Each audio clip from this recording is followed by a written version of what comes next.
No sir. Screen दिख रहा पूरा? Yes sir. Yes sir. हाँ।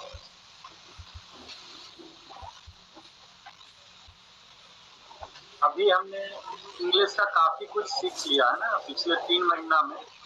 मुझे लगता है कि हमने बहुत सारे क्लास किया है ना? हाँ।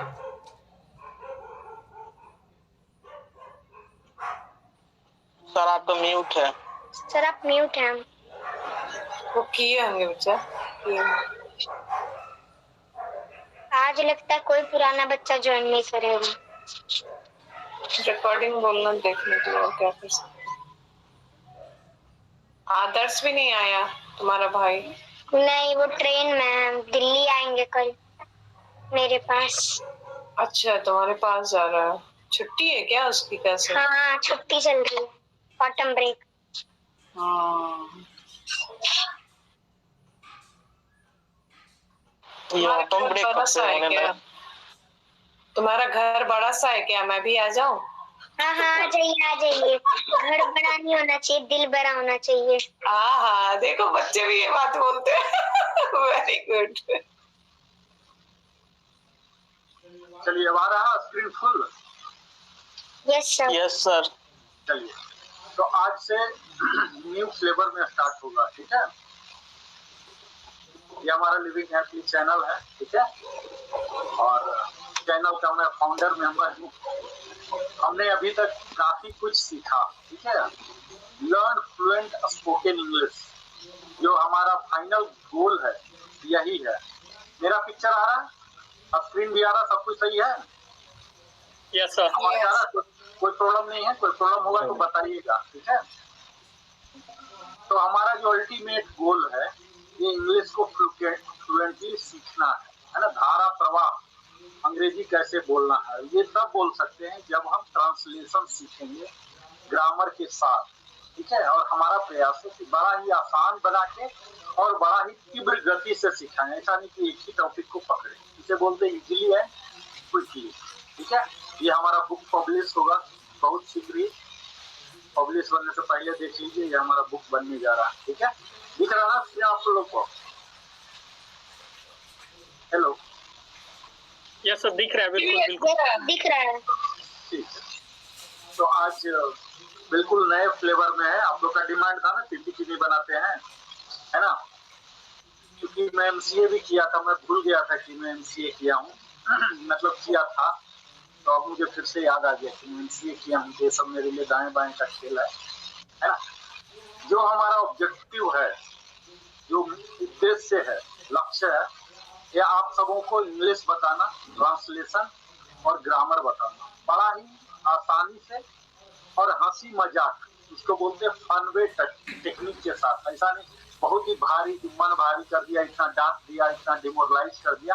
हंसी मजाक में ही, जो हंसी मजाक में हम सीखते हैं, वो बड़ा ही सब दिन रह जाता है। सरल भाषा में मैं बात करूंगा, ठीक है? और अभी तक आपने हमारे चैनल को अवश्य ही सब्सक्राइब कर लिया होगा। लाइक करें और कमेंट करके भी, ये जो वीडियो जाएगा उसमें आप कमेंट करके पूछ सकते हैं, बता सकते हैं। अपने सगे संबंधियों जो लगता है, जो इसमें अभी रुचि रखते हैं इंग्लिश सीखने में, उनके साथ आप साझा करें, ठीक है? जो हमारे जो क्लासेस होंगे या जो हुए थे, उसके कुछ मुख्य बिंदु है, जिसे बोलते हैं सेलिएंट फीचर्स, ठीक है? मैं भले ही इंग्लिश क्लास ले रहा हूँ, मैं हिंदी ज्यादा बोल रहा हूँ, ठीक है? इसलिए बोल रहा हूँ क्योंकि मैं छत पर खड़ा हूँ और बोलूँ आओ आओ, अपना हाथ न बढ़ाऊं, तो मैं हिंदी में इसलिए बात कर रहा हूँ ताकि आपके पास में अपना हाथ पहुंचा पाऊं, सब आपको खींच पाऊंगा। मैं अगर पहला दिन से ही अंधाधुंध इंग्लिश बोलने लग जाऊंगा तो शायद हम दूर से ही कॉल करते रह जाएंगे। तो ये मेरा तरीका है। सेलिएंट फीचर्स जो है, हम इसे रोचक बनाने का कोशिश करेंगे, आसान तरीके से करेंगे। जो भी हम टॉपिक पढ़ाए हैं अभी तक, बड़े ही उदाहरण के साथ, आपने देखा होगा, नोट्स भी बनाया होगा उदाहरण के साथ, क्योंकि सभी पार्टिसिपेंट को, जो आप लोग विद्यार्थी हैं, पार्टिसिपेंट मैं कहता हूँ, विद्यार्थी नहीं, क्योंकि अलग अलग हैं। यहाँ ट्रांसलेशन, ग्रामर बड़ा ही आसान से सिखाने का कोशिश करूंगा और इसे रोचक बनाते हुए। मस्ट रिमेम्बर पॉइंट्स भी मैं बोलते जाता हूँ, आप सबों को याद होगा, मैं लिखवाता हूँ रही हूँ कि ये कीवर्ड्स है, इसे जरूर याद कर लीजिए, कंपटीशन में आएंगे। और ये सब इंग्लिश क्लास सिर्फ फ्लुएंट बोलने के लिए नहीं है, अगर आप सीख लिए तो फिर आपको नौकरी में, इंटरव्यू में, कहीं भी कोई कंपटीशन है जहाँ की इंग्लिश का है, बगैर इंग्लिश के तो आज संभव ही नहीं है कोई भी जॉब, कोई भी सर्विस, तो हर जगह आपको एक मदद आएगा। तो मेन पॉइंट्स जो है उसको मस्त रिमेम्बर पॉइंट्स करके मैं हमेशा बोलते जाऊंगा, जिससे कि आपको समझना आसान हो जाएगा। रीइंफोर्समेंट बोलते हैं कि आपके मस्तिष्क में इंग्रेव हो जाएगी। और रियल लाइफ एक्सरसाइजेज मैं आपको दूंगा। कई बार आप देखे होंगे कि हम पढ़ाते हैं, आप लोग को होमवर्क देते हैं कि आप बनाएं, जैसे कि कुछ सीखने को भी मिले। कोई कोटेशन बताता हूँ जो कि रियल लाइफ सिचुएशन, ऐसा नहीं कि वैदिक काल की है, आदि काल से प्राचीन काल की बात करता हूँ, बिल्कुल ही कनेक्टेड, जो भी मैच चल रहे हैं, पॉलिटिक्स हो रहे हैं, इससे कैसे आपको पूरे प्रॉपर कमांड आ जाएंगे अंग्रेजी भाषा पर। और हमारा प्रयास है कन्वर्सेशनल स्किल जो होते हैं इसमें इम्प्रूवमेंट लाना, इसमें सुधार लाना, ठीक है। इसके लिए कि हम बड़े ही विस्तार तरीके से वाइड वेराइटी एक्टिविटीज हम आप लोगों से कराएंगे धीरे धीरे। अभी तो हम कॉलम बनाए हैं, बीम बनाए हैं, छत भी बना दिए हैं, अब धीरे धीरे दीवार का कंस्ट्रक्शन हो रहा। तो कई तरह के, जैसा कि हमने प्लान किया है कि आपको कैसे राइटिंग करके आना है, स्पीच देना है, आपस में कन्वर्स करना है, ट्रांसलेशन तो आप बना ही रहे हैं। तो कई तरह के हम आपको एक्टिविटीज देंगे जिससे ओवरऑल आपके कन्वर्सेशनल स्किल और कम्युनिकेशन स्किल इंप्रूव हो, ठीक है। कंप्रीहेंसिव स्किल डेवलपमेंट के तहत क्या आते हैं, मुख्यतः 4 हिस्से आते हैं, ठीक है। पहला हिस्सा आता है रीडिंग। रीडिंग में क्या होते हैं, आप जब पढ़ रहे हैं तो उसका जो प्रोनाउंसिएशन है, जो उच्चारण है, वो सही है कि करेक्टली होना चाहिए और फास्टर होना चाहिए, क्विकली होना चाहिए। इतना नहीं कि धीरे धीरे आप पढ़ रहे हैं तो पढ़ते पढ़ते या आप खुद ही बोर हो जाएंगे। दूसरा आता है राइटिंग। आपको लिखना है, लिखने से आपका हैंड राइटिंग भी बनेगा और करेक्ट लिखते हैं कि नहीं। अब हर समय तो आप रिकॉर्डिंग नहीं कर रहे हैं, लेकिन जब आप लिखते हैं तो रिकॉर्ड हो रहा है कॉपी पर, आप खुद चेक कर सकते, किसी और टीचर की जरूरत नहीं। और ये चीज लिखने की कला, कैसे लिखा जाए जो कि फास्टर हो, क्योंकि हो। किसी भी एग्जामिनेशन में आपको मार्क्स तभी मिलेंगे जब ज्यादा से ज्यादा वर्ड्स, स्पेशली यूपीएससी वगैरह में जहाँ डिस्क्रिप्टिव क्वेश्चन होते हैं तो वहाँ इंपोर्टेंस होते हैं ज्यादा से ज्यादा फास्टर क्विकली लिखने के लिए। इसके लिए किस प्रकार अभ्यास करने पड़ेंगे, तो ये सब कंप्रीहेंसिव स्किल में आता है। लिसनिंग, मैं बोल रहा हूँ और आपका ध्यान कहीं और है, कुछ और आप कर रहे हैं बैकग्राउंड में, मैं तो सुनिश्चित नहीं कर पा रहा हूँ। तो लिसनिंग जो है जब गौर से करेंगे, माइंडफुल लिसनिंग बोलते हैं, यानी कि सिर्फ सुन रहे हैं और कुछ भी मन में नहीं है, पूरा दुनिया को भूल जाइए। जैसे आप लोग मेडिटेशन करते हैं तो पूरा दुनिया को भूल जाते हैं कि कहाँ बैठे हो, ये भी भूल जाते हैं, लगता है कि हवा में ही तैर रहे हैं, बैठे भी हैं कि नहीं, अगल बगल क्या है नहीं है, मैं खुद क्या हूँ, ये सब भूल जाते हैं। उसको बोलते हैं माइंडफुल लिसनिंग, ठीक है। जो भी काम करते हैं आप समझ पा रहे होंगे या मुझे ऑब्जर्व कर पा रहे होंगे। जब मैं बात करता हूँ तो दीदी अभी याद दिलाई मुझे कि 8 घंटा ड्यूटी करके, मैं भूल जाता हूँ कि ड्यूटी का क्या है। मुझे लग रहा है मेरा दिन अभी से ही शुरुआत हुआ है और अभी पूरा दिन मेरा अगला 24 घंटा बचा हुआ है। बिल्कुल एकदम भूल जाइए। जैसे होली खेलते ना, होली में रंग इतना लग जाता, फिर हम ध्यान नहीं देते कि यहाँ लाल लग गया, पीला लग गया, क्या लग गया, पूरा सराबोर हो जाते हैं रंग में। इसी को बोलते हैं माइंडफुल लिसनिंग। और जब हम माइंडफुल लिसनिंग करते हैं तो कीवर्ड्स, इसके जो इम्पोर्टेंट पॉइंट्स होते हैं, मस्ट पॉइंट्स, ये सबको हमें नोट करते जाना होता है, नहीं कि भागवत कथा के जैसा।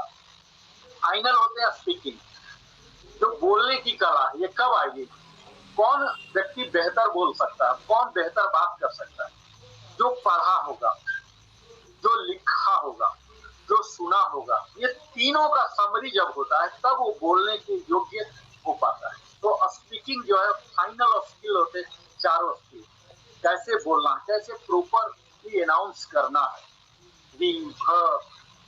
कई तरह के प्रोनाउंसिएशन है, ये सबको सुधारना है और ये फ्लुएंटली होना चाहिए, धारा प्रवाह माइंड से जुबान पर इतना क्विकली आ जाए, पता ही ना लगे कि कैसे आ गया, ताकि हम इम्प्रेस कर सके, किसी को प्रभावित कर सके और अल्टीमेटली जिस उद्देश्य से मैं कम्युनिकेशन कर रहा हूँ वो इफेक्टिव रहे, प्रभावी रहे। इसके लिए कई प्रैक्टिकल प्रैक्टिस हम आपसे करवाएंगे और देंगे भी। आप आगे हमारे क्लासेस में देखेंगे वीडियो बेस्ड लर्निंग। अभी आप ऑलरेडी देख रहे हैं वीडियो बेस्ड। मैं आपको बता रहा हूँ, दिखाने का कोशिश कर रहा हूँ अलग अलग तस्वीर के माध्यम से, ताकि आप फोकस्ड रहें। ठीक है, ये सब वीडियो देखने से आपको स्पोकन इंग्लिश ट्रांसलेशन जो है, ग्रामर है, ये सब सुधरेगा। कंप्रीहेंशन और कंपोजिशन, ये क्या होता है, किस तरह से आप फ्रेम करेंगे। अभी हम छोटा छोटा सेंटेंस बना रहे हैं, आपको बड़े बड़े आर्टिकल लिखना है, उसी से कनेक्टेड लिखना है। कंप्रीहेंशन क्या होता है, किसी भी विषय वस्तु को आप कितना समझ पा रहे हैं, उस विषय के बारे में आपका अपना क्या विचार बन पा रहा है, और फिर कैसे उसे कंपोज कर रहे हैं। अभी जैसे मैं बोल रहा हूँ, लेकिन आपके पेरेंट्स पूछेंगे कि आज सर ने क्या बताया, तो यहाँ दोनों चीज हो गया। कंप्रीहेंशन आ गया, यानी कि आपने समझा, कंप्लीट रिकॉर्ड कर रहे हैं अपने मस्तिष्क में क्या क्या बोल रहे हैं सर, ये कंप्रीहेंसिव हो गया। ये अलग अलग बच्चे का अलग अलग होगा। अभी 1 घंटे के बाद ही अगर मैं टेस्ट लूं कि इसने क्या समझा, तो अलग अलग शब्दों में अलग अलग तरीके से बताएगा कि मैं ये समझा। इसे कंप्रीहेंसिव बोलते हैं, अंडरस्टैंडिंग। दूसरा कंपोजिशन, इसको आप कैसे व्यक्त कर पा रहे हैं। मेरे डायरेक्ट शब्द को तो आप नहीं बताएंगे अपने पेरेंट्स को कि उन्होंने ये बोला, तो ये कंपोजिशन है। तो जब ध्यान से आप देखेंगे तो इस तरह से हमने किया है डिजाइन कि आपको कंप्रीहेंशन में और कंपोजिशन में दोनों होगा। आपको मैं बता ही रहा हूँ कि मैं मैक्सिमम हिंदी यूज कर रहा हूँ, एंग्लो इंडियन लैंग्वेजेस का मैं सहारा ले रहा हूँ। धारा प्रवाह में अगर अंग्रेजी बोलूं और उस टॉपिक को मैंने कवर ही नहीं किया, तो आप कैसे करेंगे, फिर आप अलबला रह जाएंगे। तो इसीलिए मैंने एंग्लो इंडियन हिंदी में बात करके फिर इंग्लिश सिखा रहा हूँ। ठीक है, इसमें आपको जो भी है उसे हम रोचक रख रहे हैं, क्योंकि हिंदी हमारी मातृभाषा है। जो भी अभी